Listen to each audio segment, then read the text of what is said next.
Почитувани, веќе не постои дно што СДСМ не може да го пробијат. Тие секојдневно ни покажуваат дека можат уште подолу и уште подлабоко. Вчера конечно паднаа маските на лажните борци за подостапно, поквалитетно и поевтино здравство за сите граѓани подеднаква. СДСМ конечно го покажа своето вистинско и лицемерно лице. Имено во текот на вчерашниот ден пратениците од владеечкото мнозинство, без нималку срам, ниту пак одговорност кон граѓаните, гласаа против предлогот на пратениците на ВМРО ДПМН и коалицијата, а тоа е Законот за здравствена заштита, веднаш да биде ставен на дневен ред и да биде изгласан по скратена постапка. Ова е скандал, ова е срам од светски размери. Ова ќе биде запаметано и запишано во историјата на Македонија. Да појасниме, во услови на ковид пандемија и во услови кога граѓаните се доведени на раб на екзистенција од сите аспекти, пратениците од мнозинството се против предлогот на пратениците на ВМРО ДПМН со крој граѓаните ќе добијат повратна средства за разлика од цената помеѓу приватното и државното здравство на оние кои се лекувале од COVID-19 во приватните болници.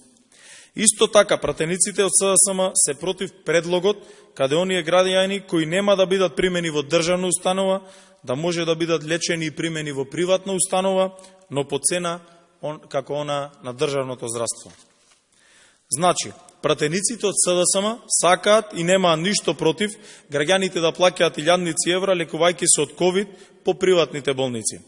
Пратениците од мнозинството немаат ништо против неспособноста и алчноста на Заев и Филипче, која економски ги цеди граѓаните, до последен денар злоупотребувајќи безизлесната здравствена состојба на илјадници и илјадници македонски граѓани.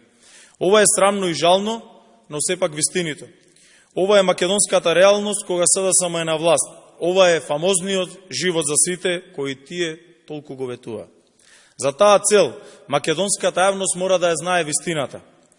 Македонските граѓани мора да знаат дека за Заев и Филипче човечкиот живот нема никаква вредност и тежина. За Заев и Филипче најважни се само провизијата, заработката, бизнисот и тендерите. Ништо повеќе. Од тука ние како одговорни и загрижени пратеници од ВМРО ДПМН ги повикуваме Заев и Филипче, но и пратениците од владеачкото мнозинство добро да размислат и да донесат одлука базирана на разум, а не на слепа партиска послушност. Уште еднаш ги повикуваме да го прифатат нашиот предлог и веднаш сите заедно да го изгласаме и донесеме овај закон, бидејќи тоа е во интерес на стотици и илјадници македонски граѓани. СДСМ, Заев и Филипче мора да знаат дека човечкиот живот нема цена и дека со него тие не смеат да се играат и да се пазарат. Ви благодарам. Да нема некој нешто што го интересира. Повелете.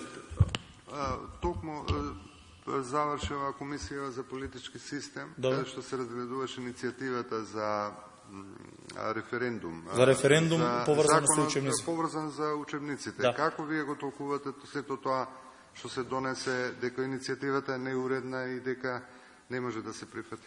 Првично, значи, ние како пратеници требаше да имаме, заедно со македонската јавност, требаше оваа иницијатива да има на увид буквално сите и како пратеници и како македонска јавност, за да можеме да видат кои се недостатоците и како сето тоа би се довело до една правилна насока, како би се таа иницијатива можела се усвои во собранието. Факт е дека има недостатоци во однос на поднесувањето, меѓутоа, како што кажа претседателката на комисијата, кратко ја слушав, врз основа на одредени членови од законот и уставот, ја кажа точната процедура врз основа на која што истата таа иницијатива би требало да се покрене за да се стигне до референдум. Првично 100 потписи собрани во Министерството за правда во тек на едно работно време со образеци потпис од Министерството за правда, па потоа 10.000 потписи, гледајќи колку е јавноста сензибилизирана и колку овај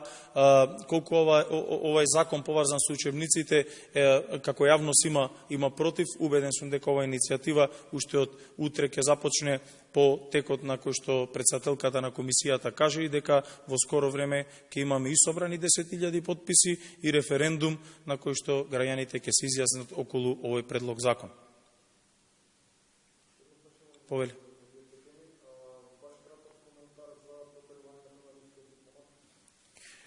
Видите, ако разговараме за СДСМ и она што треба да представува меѓународна политика, а секако и начинот на кој што ја водат оваа држава, не можам секој потек лично како пратеник да го анализирам и да го толкувам, меѓутоа факт е дека има дефинитивни проблеми по однос на водењето на оваа политика и на генералните впечатоци кои што ги носат како влада.